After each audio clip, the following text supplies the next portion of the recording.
Karena al-ittihad di antara kita semua itu jauh lebih penting dari apapun.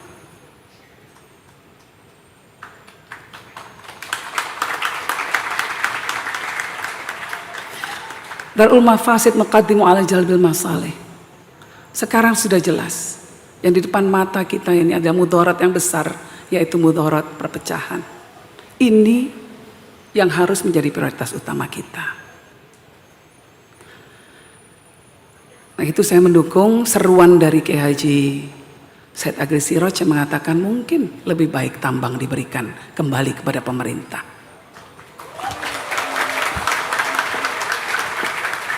Kalau ingin pemerintah menyumbang ormas, ya, maka lebih baik uangnya saja bisa dipakai untuk bangun sekolah, bisa dipakai untuk bangun pondok, bisa dipakai untuk pembangunan pesantren, rumah sakit, lebih manfaat.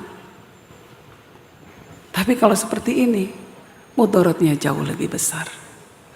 Jadi Bapak Ibu sekalian, saya mohon maaf kalau mungkin pernyataan saya ini menyinggung banyak pihak. Tapi Jam'iyah Nahdlatul Ulama ini jauh lebih besar dari urusan-urusan remeh-temeh seperti tambang. Karena itu mari kita selamatkan. Kita selamatkan organisasi ini karena dia menjadi payung besar bukan cuma umat Islam di Indonesia, tapi juga umat Islam di dunia. Saya mohon maaf kalau ada yang tersinggung, ya, tetapi inilah seruan moral, inilah perasaan kegelisahan saya yang saya rasakan. Saya mohon maaf, saya terbuka mengungkapkannya di titik ini. Yang lebih saya khawatirkan lagi adalah bahwa saya tanya kepada Pak Luhut, siapa yang ngotot untuk memberikan tambang? Dikatakan ada seorang menteri yang ngotot memberikan tambang. Nah, ternyata sekarang ada beberapa teman-teman wartawan mengatakan bahwa menteri itu memberikan izin tambang untuk ormas-ormas keagamaan yang berafiliasi dengan partainya. Nah, ini berarti kan NU hanya dipakai sebagai muhalil saja, alat legitimasi saja. Itu yang menurut saya harus kita cermati. NU jangan masuk ke dalam jebakan Batman semacam ini. NU besar. Tugas kita semua untuk menjaga Nahdlatul Ulama. Agar kita bisa menjaga Indonesia dan agar kita bisa menjaga dunia. Halo seluruh warga Kabupaten Nganjuk dan semuanya aja, jangan lupa subscribe, like, dan komen di channel YouTube Kong Danuji Nganjuk. Jangan lupa ya, pokoknya like, comment, subscribe. Kan seperti itu. Ya. Tapi kan Gus Yahya akan menyampaikan, saya ini siap sowan, ketemu. Tapi kan Rois Amnya yang nggak ketemu gitu loh. Islah itu belum ada perkumnya model kayak begini. Jangan menganeh-aneh sesuatu yang nggak ada perkumnya. Yang ada perkumnya itu adalah majelis tahkim. Pakai majelis tahkim dulu, jangan langsung lompat, jangan langsung islah. Islah tuh ngomong untuk kebaikan secara moralitas bagus, kita junjung islah itu. Tapi ini organisasi punya aturan, ada mekanisme, belum ada majelis islah. Coba cari, saya minta cari perkum pasal mana, berapa ya? Iya, perkum mana ada majelis islah? Gak ada, belum ada. Ya itu majelis tahkim itu. Gunakan itu. Maksud saya jangan berwacana sesuatu yang tidak ada legal standingnya. Nah. Sebentar dulu. Anda tidak boleh menjawab. Maksud saya selesaikan itu dulu. Tempo dulu. Saya begini, saya sendiri agak mengkritik nih Kubu Sultan nih. Harusnya jangan pakai istilah pemajulan atau memecat atau apapun. Non-aktif gitu loh. Itu lebih soft itu non-aktif. Dan ini sekarang begini, kita mencoba untuk menyelamatkan NU ini ya. Ini saatnya Kiai Zulfa itu komunikasi dengan Gus Yahya. Untuk cari supaya nih ya NU ini secara organisasi selamat. Muktamar bisa terselenggara. Tanpa mencederai satu pihak dirugikan. Ada proses legowo, itu komunikasi itu bisa dilakukan. Ya, bisa dilakukan. Diam dulu, diam dulu. Bisa Diam dulu. dilakukan itu. Nanti gitu loh. nanti saya kasih Sebentar. waktu. Nanti saya Bisa kasih dilakukan waktu. itu. Gini, kita ini kan semuanya satu nih. Nahdien, ruhama lah, kita saling kasih sayang, mendapatkan cinta itu loh. Cinta bersama untuk menyelamatkan NU. Ini insya Allah saya percaya banget ini karomahnya ya. Nahdien, Nahdlatul Ulama ini. Muassis kita tuh tidak istilahnya pasif ya. Masih terus berinteraksi dengan Nahdien sampai hari ini dengan NU sendiri. Saya rasa kita berharap jalan keluarnya adalah kembali kepada mereka yang merasa dirugikan dengan tindakan hasil pleno Hotel Sultan. Oke. Untuk kemudian bisa legowo atau kemudian bisa menyelamatkan sesuatu yang lebih besar daripada pribadinya gitu. Yaitu NU sendiri gitu. Sebentar. Anda tidak berhak untuk menjawab itu kan ya. Oke, sebentar dulu, sebentar.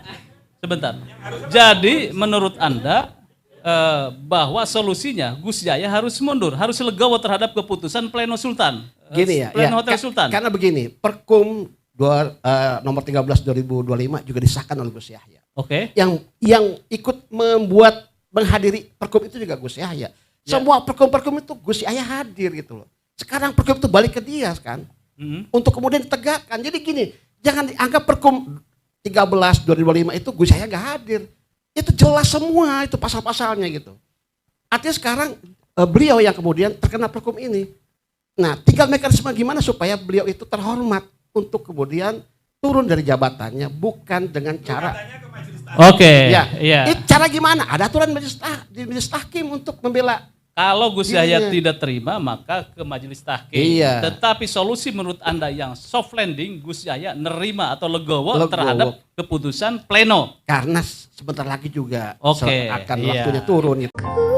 Kulihat ibu pertiwi sedang bersusah hati.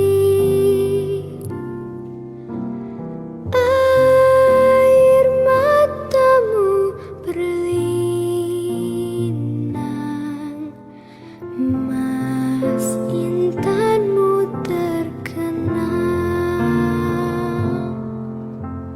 Hutan, gunung, sawah, lautan, simpanan kekayaan. Kini ibu sedang susah merintih dan berdoa. Kini ibu sedang susah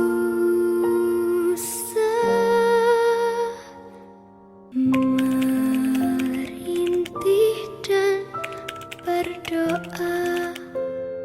Adakah suara partai yang berteriak tentang kasus Sumatera? Nggak ada. Ya kita tahulah bahwa rakyat memilih wakil yang menyogok. Pemimpin akan dipilih oleh yang mau disogok oleh oligarki. Kemudian penegak hukum akan berpihak kepada yang mau menyogok. Undang-undang Cipta Kerja itu adalah undang-undang penyerahan kedaulatan rakyat kepada oligarki. Itu undang-undang Cipta Kerja. Lihat, agar Bapak kita kaitkan dengan contoh paling nyata banjir Sumatera. Ingat, hutan Bukit Barisan itu adalah hutan hasil reboisasi. Hutan pinus hasil reboisasi yang dianggarkan oleh APBN utang dari Bank Dunia. Saat itu, saat oligarki belum diberikan oleh penguasa, itu tempat masyarakat untuk menyadap getah pinus. Setelah pohonnya besar, keluarlah izin HPH kepada oligarki. Nah, setelah pohonnya diambil, mereka kaya raya, kemudian banjir, kemudian APBN lagi yang menanggung. Kedaulatan sumber daya alam ini sangat parah. Saya pikir yang dipimpin PKH yang dipimpin Syafri Samsudin ini adalah pertaruhan yang sangat keras Presiden Prabowo untuk menghadapi mereka. Karena kalau mereka ini gagal, maka mereka berbalik akan semakin berkuasa. Dan kita lihat tadi bagaimana di Kalimantan Barat 15 WNI China menembakin tentara dan tentaranya lari. Nah, itu fakta bahwa memang sekarang negara kita kedaulatannya sudah mulai digerogoti. Saya sangat kecewa, saya ulangi lagi, saya sangat kecewa dengan anak-anak muda sekarang yang tidur nyenyak di tengah bangsanya sudah hampir bisa bubar bangsa ini.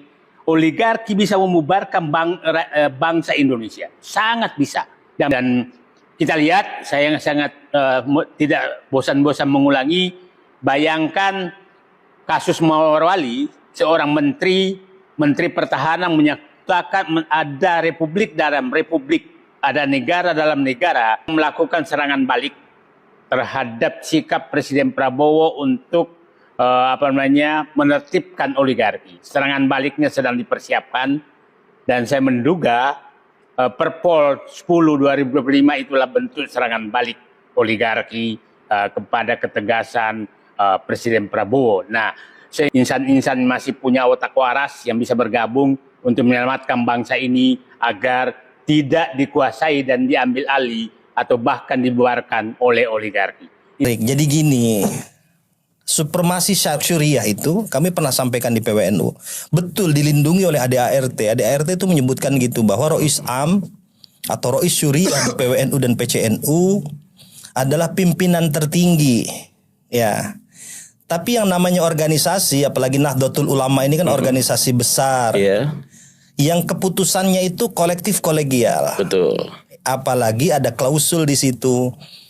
Jadi misalnya di ADART itu, terutama ART di pasal kalau Syuriah itu kan menggunakan Perkum ya, Perkum nomor 13 tahun 2025 tentang pergantian antar waktu atau pemberhentian fungsionaris. Tapi justru muncul di pasal 74 ART terkait muktamar luar biasa. Ini yang menurut kita harus ada undang-undangnya, harus dilaksanakan gitu loh. Jadi kan di situ klausulnya itu jika ada pelanggaran berat yang dilakukan oleh Rois Am dan atau Ketua Umum Tanfidiyah PBNU gitu ya, Pengurus Besar Nahdlatul Ulama, maka diselenggarakanlah muktamar luar biasa. Syaratnya apa? Harus diusulkan oleh minimal 50% plus 1 pengurus PWNU maupun PCNU. Hari ini. Kalau jawabannya menurut ADART, oke? Ada supremasi Syuriah di situ. Pimpinan tertinggi adalah Rois Am. Iya, kita ikut. Secara organisatoris kita ikut. Tapi di Nahdlatul Ulama, ya, tradisinya ini adalah tradisi pemegang kedaulatan penuh terhadap otoritas tadi spiritual. Kita masih berpikir bahwa di Nahdlatul Ulama ini ya masih banyak para kiai sepuh, terutama beliau-beliau yang diposisikan terhormat di Dewan Mustasyar. Nah, kita makanya tetap memohon kepada beliau-beliau untuk mengislahkan kedua kubu ini. Walaupun pada akhirnya kalau kita kembalikan kepada ADART, apa yang kita pikirkan dengan apa yang beliau-beliau sampaikan itu seolah-olah memang satu frekuensi. Jadi kita bukan hanya itba atau taklid ya. Li ADART atau li Rois, li Syuriah. Iya, jadi tidak serta-merta juga kita, mohon maaf, kita menghormati para kiai sepuh, juga menghormati Rois Am atau Ketua Umum PBNU, tapi ketika seruan para kiai sepuh itu adalah kembali kepada ADART, maka jawabannya tidak lain tidak bukan ini diputuskan kemarin di rapat harian Syuriah dan Tanfidiyah PWNU DKI Jakarta, bahwa kita mengambil sikap, kita mendorong atau meminta kepada pengurus besar Nahdlatul Ulama untuk segera mengadakan muktamar luar biasa sebagai solusi yang dilindungi oleh undang-undang, dalam hal ini ADART Nahdlatul Ulama,